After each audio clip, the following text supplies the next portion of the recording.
La théorie entrepreneuriale de l'effectuation s'est développée depuis le début des années 2000. Mais de quoi s'agit-il? Pour en parler, nos invités sont Philippe Silberzahn et Guillaume Maison. Bonjour. Bonjour. Vous êtes les co-organisateurs avec Dominique Vian des Journées francophones de l'effectuation qui se sont tenues à Paris fin janvier. Alors d'abord, Guillaume Maison, vous êtes entrepreneur dans le numérique. Qu'est-ce qu'il y a de différent avec cette méthode?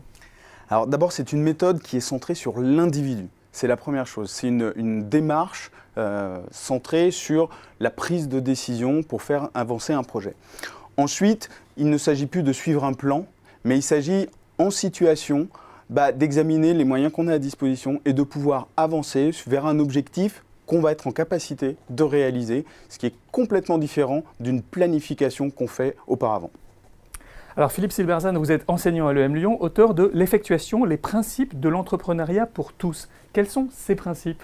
Alors, il y en a 5. Le premier, c'est un petit peu ce que Guillaume vient de dire, c'est d'abord on démarre avec ce qu'on a sous la main et on se dit, voilà, j'ai ça sous la main, qu'est-ce que je peux faire avec ça? L'objectif émerge de ce qu'on a sous la main. Deuxièmement, on raisonne en perte acceptable. Au lieu de dire, je vais avancer, je vais prendre cette décision parce que ça va me rapporter ceci, je vais plutôt dire, je le fais parce que si ça ne marche pas, au pire, je perds ça et je peux me le permettre. Donc, ça libère l'action. Troisième principe, je travaille avec les autres. C'est fondamentalement social. Un projet entrepreneurial, c'est faire travailler des gens ensemble pour faire quelque chose. Quatrième principe, tirer parti des surprises. Au lieu de faire des plans pour éviter les surprises, on va se dire les surprises, c'est aussi des opportunités, comment on en tire parti. Dernier principe, c'est je construis l'avenir. Donc plutôt que d'essayer de prédire ce que va devenir tel ou tel marché, en fait, je vais créer ce marché moi-même. Alors, est-ce que vous pouvez nous donner un exemple? Alors, il y a beaucoup d'exemples, mais il y en a un que j'aime particulièrement, qui est celui de Madame Tao, qui est une Chinoise, qui est analphabète, qui se retrouve à la rue parce que son mari meurt subitement, elle a 2 enfants. La seule chose qu'elle sait faire, c'est cuire du riz. Donc c'est ce qu'elle va faire. Et peu à peu, elle fait du riz pour des étudiants, elle devient très populaire chez les étudiants, elle ouvre son petit restaurant, ça marche bien. Au final, elle utilise une sauce qu'elle sait faire de sa région et peu à peu, elle crée une usine et elle va devenir une véritable star en Chine. Sa sauce est aujourd'hui vendue dans le monde entier. Le message, c'est qu'en partant de quasiment rien, en appliquant ces principes sans le savoir en ce qui la concerne, eh bien, on peut aller très très loin. Et donc, c'est des principes extrêmement puissants que tout le monde peut appliquer. Alors, c'est un très bel exemple, mais est-ce que si on ne fait pas un business plan, on ne risque pas de se priver du soutien qui existe des banques, des capital investisseurs lorsqu'on crée une entreprise? Alors en fait, non.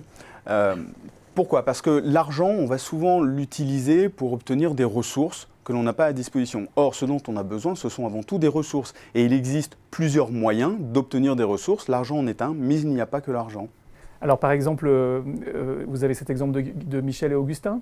Oui, alors c'est un bel exemple qui illustre très bien ce que Guillaume vient de dire. C'est Michel et Augustin, ils démarrent comme beaucoup d'entrepreneurs, ils font quelque chose dans leur cuisine, ils cuisent les gâteaux eux-mêmes, puis un jour ils ont une commande, évidemment le four familial ne suffit pas.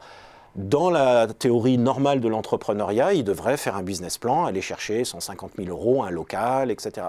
Ils font pas ça du tout, ils descendent voir leur boulanger et ils lui disent ta boulangerie elle est fermée le lundi, est-ce qu'on peut utiliser ton four? Donc c'est exactement ça, on n'a pas besoin d'argent, on a besoin de ressources, et là la ressource ils l'ont gratuitement, 15 minutes de discussion avec le boulanger, et ils se retrouvent avec à disposition un four qui leur permet de faire de grandes quantités de gâteaux. Eh bien, Philippe Silberzahn et Guillaume Maison, merci pour votre témoignage, et vous pratiquez au jour le jour cette théorie de l'effectuation, donc vous n'en parlez pas uniquement dans la théorie. Merci. Merci.